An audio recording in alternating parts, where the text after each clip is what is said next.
Certaines histoires commencent par l'amour. D'autres par la trahison.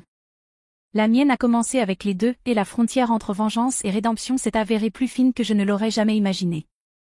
Ma sœur cadette, Mia, utilise la même excuse depuis qu'elle a 20 ans. Elle ne peut pas avoir son véritable grand amour, donc elle se croit en droit de détruire celui des autres.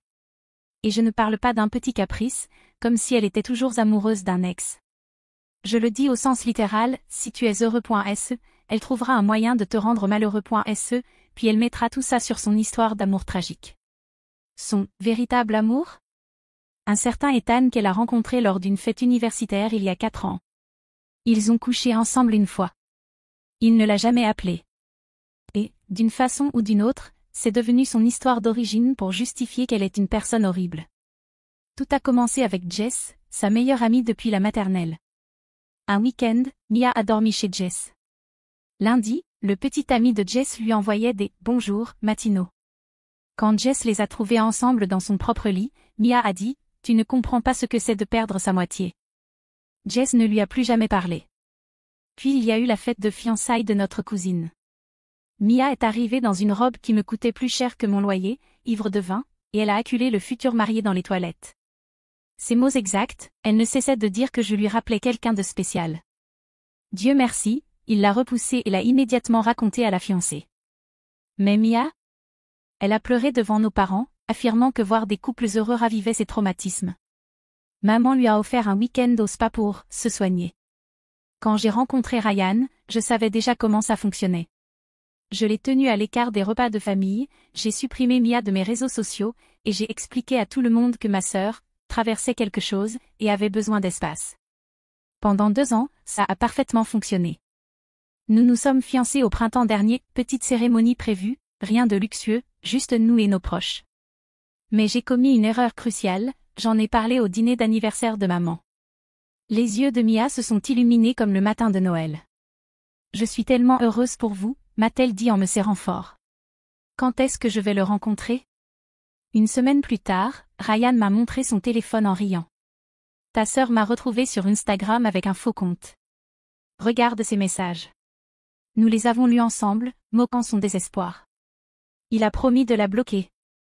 3 semaines avant notre mariage, j'étais clouée au lit avec une grippe horrible. Ryan était censé être au tournoi de golf de son frère toute la journée. Mais une amie qui habitait près de chez Mia m'a envoyé un message, elle avait vu la Tesla de Ryan sur le parking visiteur. Mon cœur s'est glacé. J'y suis allée, fiévreuse, clé de rechange en poche que Mia m'avait donnée, en cas d'urgence. Je les ai trouvées sur son canapé.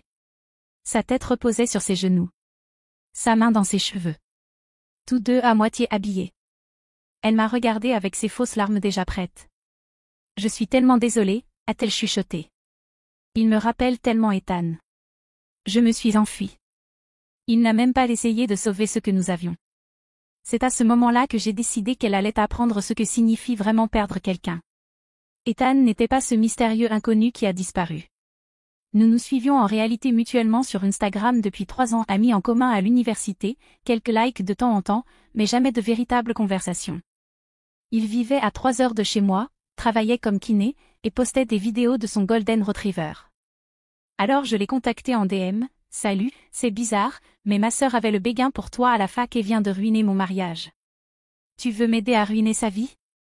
Il a répondu en 12 minutes, « Mia, la fille qui est tombée chez ma mère un jour ?» Je suis partant. Il s'avère qu'elle est allée dans sa ville natale, s'est présentée à la mère d'Ethan comme une vieille connaissance, et a raconté une histoire tordue selon laquelle il serait l'amour de sa vie, séparé par le destin. La pauvre femme l'a cru, lui a offert le thé, a pris des selfies. Mia a même posté « Retrouvailles avec ma future belle-mère adorée ». Ethan m'a tout envoyé, capture d'écran, vidéo, même un message vocal de sa mère disant « Elle semblait si sincère, ma chérie. Désolée si ça t'a mis dans l'embarras. » À ce moment-là, j'ai compris que Mia n'allait pas s'arrêter. Elle ne s'est pas aimée, seulement possédée. Et ce qu'elle ne pouvait pas avoir, elle le détruisait. Mais cette fois, elle n'avait pas pris 2 choses en compte, je n'étais plus la sœur qui laissait tout passer. Et Ethan était prêt à jouer le jeu. Nous avons planifié chaque étape. Il serait avec moi pendant le déjeuner familial du week-end. Je n'avais pas parlé à Mia depuis que je l'avais surprise avec Ryan, mais je savais qu'elle serait là, c'était l'anniversaire de notre père, un événement immuable. J'arriverai avec Ethan, main dans la main, riant, agissant exactement comme elle rêvait de le faire avec lui. Vendredi, je suis allée chercher Ethan à la gare routière. En personne, il était encore plus séduisant, charismatique, drôle, bienveillant. Le genre d'homme qui rayonne sans effort. Le genre d'homme que Mia ne pouvait pas manipuler, et il le savait. Dans la voiture, nous avons répété nos répliques, synchronisé nos gestes. Et samedi à 13h, nous nous sommes garés devant la maison de mes parents. Je suis entrée vêtue d'une nouvelle robe, talons hauts, le sourire aux lèvres. Ethan tenait ma main comme si nous étions en couple depuis des années. Mia était dans le salon, en train de rire avec mon oncle. En nous voyant, son rire s'est étranglé dans sa gorge. Tout le monde, ai-je annoncé naturellement, voici Ethan. Le nom l'a frappée comme une décharge. Elle a blêmi, puis rougi, et s'est forcée à sourire comme si tout cela n'était qu'un mauvais jeu de rôle. Ethan, a-t-elle dit d'un rire forcé. Waouh, quelle coïncidence. Il a répondu poliment, salut Mia. Heureux de te revoir. Cela a anéanti tout contrôle qu'elle croyait encore exercer.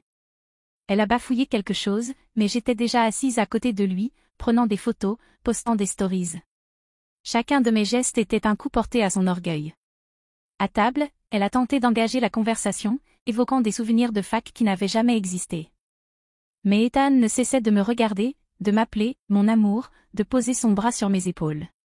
À chaque fois, Mia serrait les lèvres comme si elle avalait du verre. Après le toast d'anniversaire de papa, elle a craqué. Elle s'est enfermée dans la salle de bain. Je l'ai suivie, frappant jusqu'à ce qu'elle ouvre. « Tu veux quoi, maintenant » a-t-elle soufflé, maquillage coulé, les yeux désespérés. « Juste savoir si tu vas bien » ai-je répondu avec un faux air de compassion.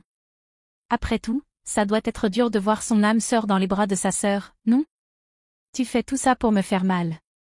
Et toi, tu as détruit mes fiançailles parce que tu ne supportais pas que je sois heureuse. Alors non, Mia. C'est simplement de la justice. Il était à moi, a-t-elle hurlé en frappant le mur. Je l'ai vu en premier. Je l'ai ressenti en premier. Non, Mia. Tu ne l'as vu qu'une fois, et il n'a jamais voulu de toi. Tu as inventé une histoire d'amour dans ta tête et utilisé ça pour être cruel avec tout le monde. Mais désormais, tu vas devoir le regarder t'aimer, parce que contrairement à toi, je n'ai jamais eu à mendier pour ça. Elle s'est effondrée sur le sol en sanglots. Maman a frappé à la porte pour demander si tout allait bien. Je l'ai ouverte et suis sortie, le regard fier. Je suis retournée dans le salon et me suis assise à côté d'Ethan. Il m'a embrassé le front et murmuré. Elle va encore complètement craquer. Tu es prête? J'ai souri, jamais j'ai été aussi prête. Le lendemain, les répercussions étaient déjà visibles. Maman m'a appelé tôt, implorant de la compréhension. Elle m'a dit que Mia avait pleuré toute la nuit, qu'elle était fragile, et que j'aurais dû éviter de la provoquer. Provoquer, ai-je ri sans joie. Tu crois vraiment que venir avec mon copain à un repas de famille, c'est provoquer? Ou est-ce simplement que Mia est incapable de voir quelqu'un heureux sans essayer de se placer au centre? Elle a soupiré, comme si j'étais le problème. Chérie, ta sœur a le cœur sensible. Elle s'attache vite. Sensible, ai-je interrompu. Maman, elle a couché avec mon fiancé. Elle a détruit mon mariage. Et toi, tu t'inquiètes de ses sentiments? Moi, j'étais à la maison avec de la fièvre, seule, et elle s'allongeait avec lui sur son canapé, en train de se souvenir d'Ethan. Tu ne vas pas tout retourner. Bon, on en reparle un autre jour, a-t-elle dit avant de raccrocher. Ce jour-là, j'ai compris que personne ne m'aurait défendu. Toute la famille avait toujours traité Mia comme un objet cassé, mais avait oublié qu'elle aussi avait des griffes. Elle les a toujours eues, elle se retourne seulement maintenant contre elle-même. Le lundi, Ethan était encore en ville. J'ai décidé de l'emmener bruncher avec quelques amis, celles qui savaient tout depuis le lycée sur les manigances de Mia. Il était exceptionnel, poli, attentionné, charismatique, entièrement dévoué à moi.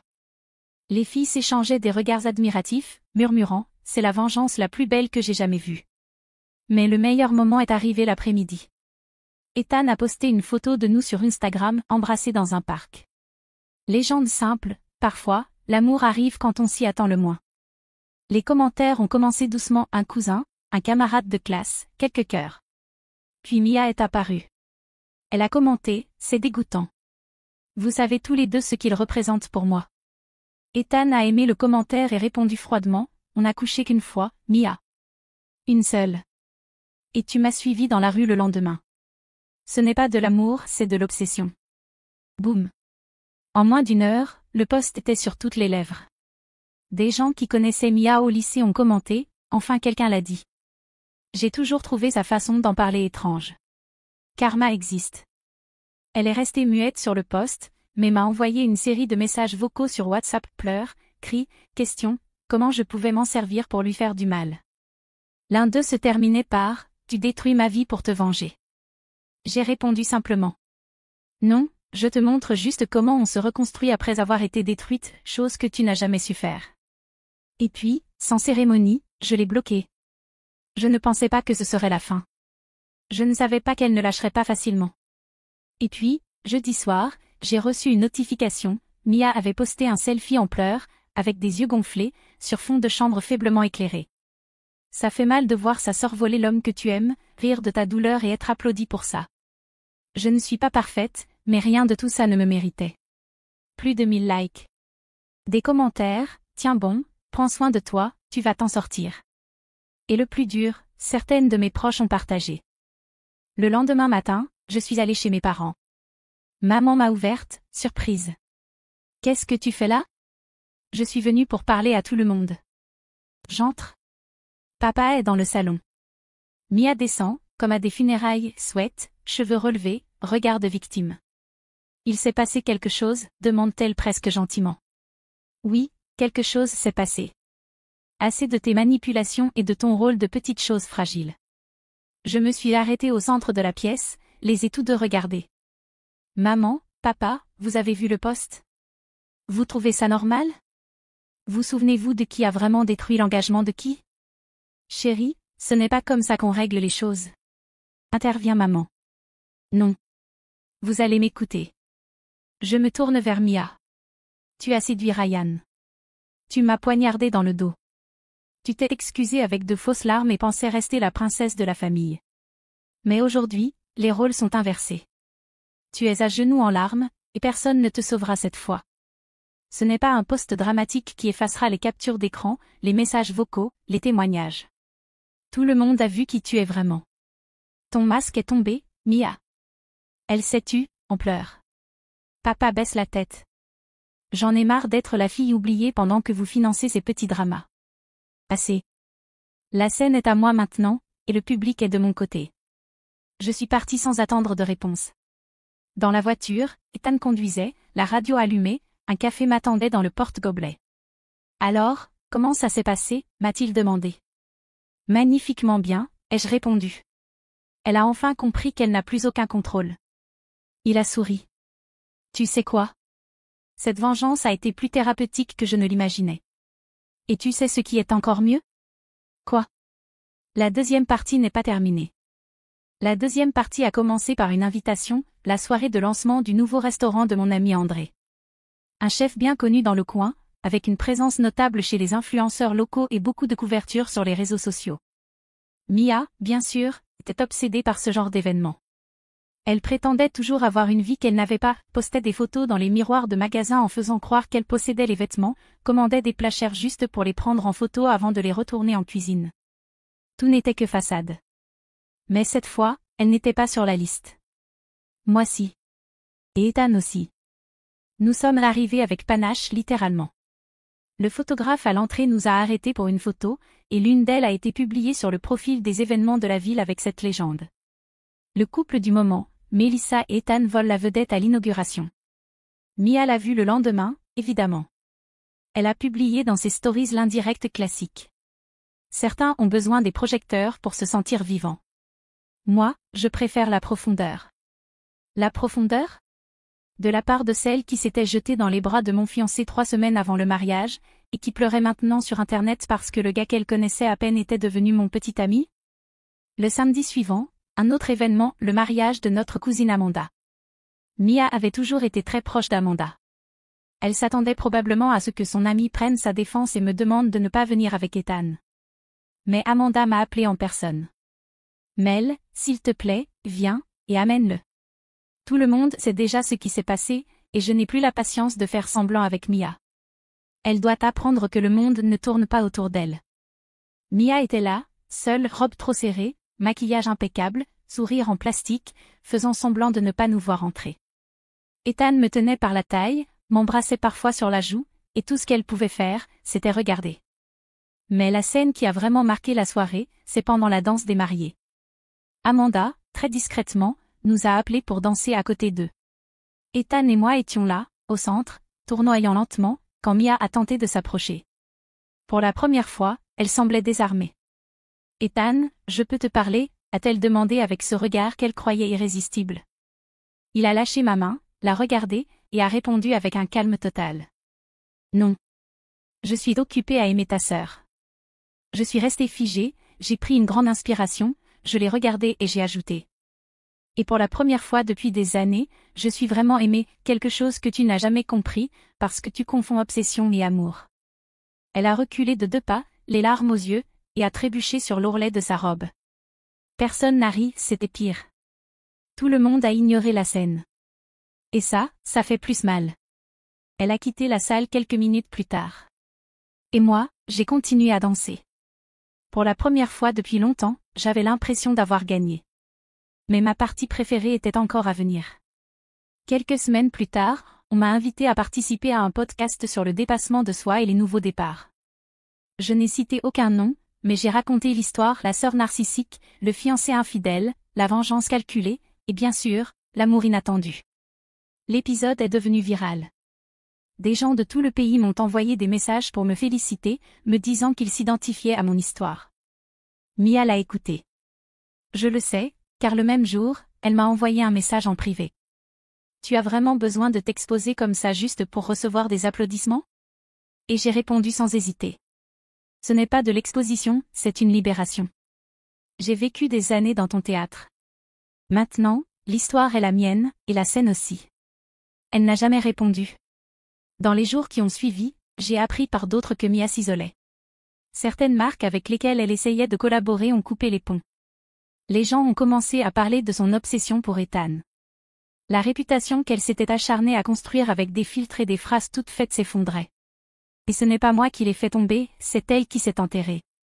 Et moi, j'ai continué à vivre. Ethan était bien plus qu'un simple pion dans ma revanche.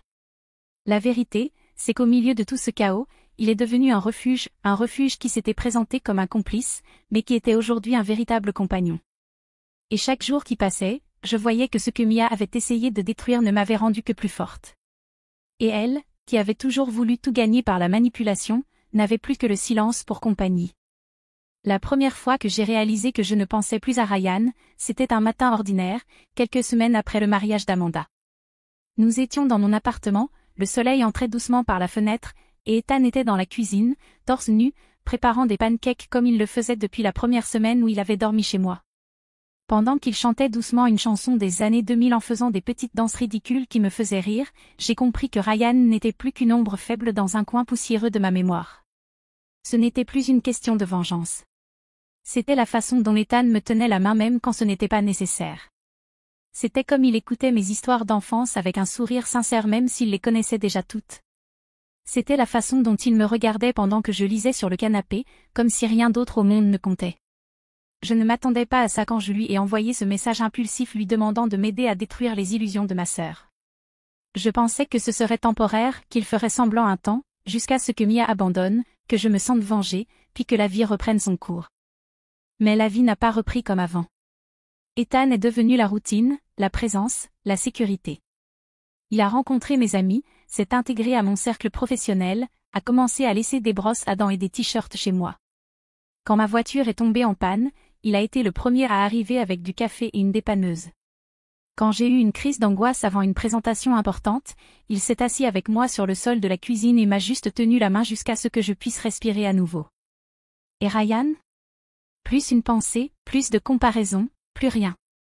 Lui, qui avait été le centre de mon monde, était désormais sans importance, car j'avais maintenant quelqu'un qui était la même les jours ordinaires. Ryan, c'était des promesses pour plus tard. Ethan, c'était des gestes présents. Un soir, nous sommes allés dîner dans un nouveau restaurant qui venait d'ouvrir en ville. Rien de très chic, juste une ambiance agréable et de bons plats. Une fois assis, Ethan m'a pris la main par-dessus la table et m'a dit sur ce ton léger que je connaissais bien. Tu sais ce qui est drôle? On a commencé tout ça pour berner ta sœur, mais moi, j'ai jamais fait semblant. Je suis restée silencieuse quelques secondes, le cœur battant. Moi non plus, je fais plus semblant, ai-je répondu avec un sourire presque gêné. Il a ri et a levé son verre de vin. À la meilleure des vengeances, alors. Non, ai-je corrigé. À ce qui vient après. Nous avons trinqué, et pour la première fois depuis longtemps, j'étais en paix. Pas de rancune, pas de fantôme, pas de besoin qu'on me voie ou qu'on me valide.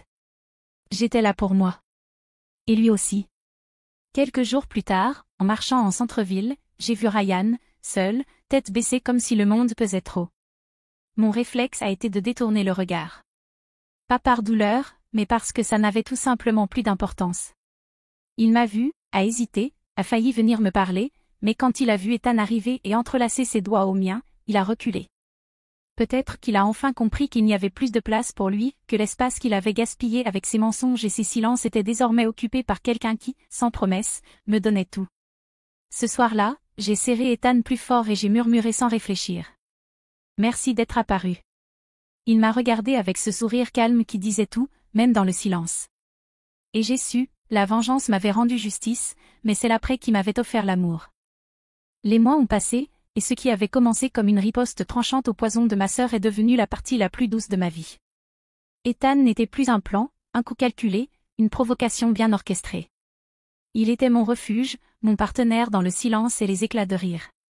Nous dormions ensemble presque chaque nuit, parfois chez moi, parfois chez lui, où le Golden Retriever insistait pour dormir entre nous, tel un gardien complice de cette histoire improbable. Il m'a officiellement demandé d'être sa petite amie un soir tout simple, sur le canapé, alors qu'on mangeait de la pizza directement dans la boîte en regardant un documentaire idiot sur la vie marine. Tu crois que c'est trop tôt pour ça? A-t-il demandé, la boîte de pizza posée sur ses genoux, un sourire au coin des lèvres.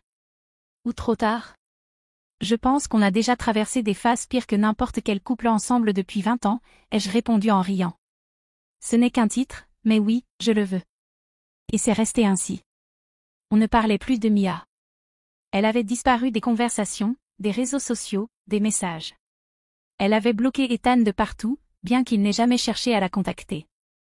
Elle racontait à certaines connaissances qu'elle ne me pardonnerait jamais, que j'avais volé l'amour de sa vie juste pour lui montrer ce qu'elle ne pouvait pas avoir. Elle ne prenait même pas la peine d'admettre qu'elle avait détruit mon mariage bien avant tout ça. Mais tu sais quoi? Je m'en fichais complètement. Au début, je pensais que ça me tourmenterait, que je continuerais à ruminer le fait qu'elle ne reconnaissait pas sa faute, que je supplierais pour des excuses qui ne viendraient jamais. Mais la vérité, c'est que la liberté que j'ai ressentie en cessant de vouloir l'approbation de Mia a été le plus beau cadeau que tout ce chaos m'ait offert. La conversation avec ma famille a été plus difficile. Il a fallu 3 mois avant que ma mère m'appelle pour me proposer un déjeuner, juste nous deux, pour essayer d'arranger les choses. J'ai rencontré une femme différente, plus âgée, plus fatiguée. Les rides autour de ses yeux semblaient plus profondes. « Comment tu vas » m'a-t-elle demandé avec hésitation. « Bien, maman. »« Très bien. »« Et Ethan aussi. »« On va bien. » Elle a hoché la tête, tripotant nerveusement sa serviette. « Je dois m'excuser » a-t-elle fini par dire. « Pour toutes ces années où je n'ai pas su voir clair. » Ma gorge s'est nouée. « Maman ? » Non. Laisse-moi parler. Elle m'a regardé dans les yeux pour la première fois. J'ai toujours su que Mia était difficile, mais je pensais qu'en lui donnant plus d'attention, en la protégeant davantage, elle finirait par changer. Et dans ce processus, je t'ai négligée. Je t'ai laissé gérer seule les conséquences de ces problèmes. Les larmes ont commencé à couler sur mes joues. Après que tu nous as confrontés ce jour-là, j'ai commencé à assembler les morceaux. Les amis que Mia avait perdus, les petits amis qui disparaissaient, les histoires qui ne tenaient pas debout. Et j'ai réalisé que vous me racontiez 2 versions très différentes de la même histoire, et que j'ai toujours choisi de croire la sienne. Pourquoi ? Ai-je demandé d'une voix brisée. Parce qu'elle pleurait plus fort, a admis ma mère d'une voix cassée. Parce que tu paraissais plus forte, plus capable de te débrouiller seule. Et j'ai confondu la force avec le fait de ne pas avoir besoin de soutien. Nous sommes restés silencieuses quelques minutes. Et maintenant ? Ai-je demandé. Comment va Mia ? Elle a déménagé dans un autre état. Elle est en thérapie. Elle a dit qu'elle avait besoin de recommencer à zéro, loin de tout ça. Ma mère a hésité. Elle m'a demandé de te dire qu'elle sait qu'elle a eu tort, mais qu'elle ne peut pas encore te présenter ses excuses. Et moi, je ne peux pas encore pardonner, ai-je répondu honnêtement. Peut-être un jour. Mais pas maintenant. Je comprends. Elle a tendu la main à travers la table.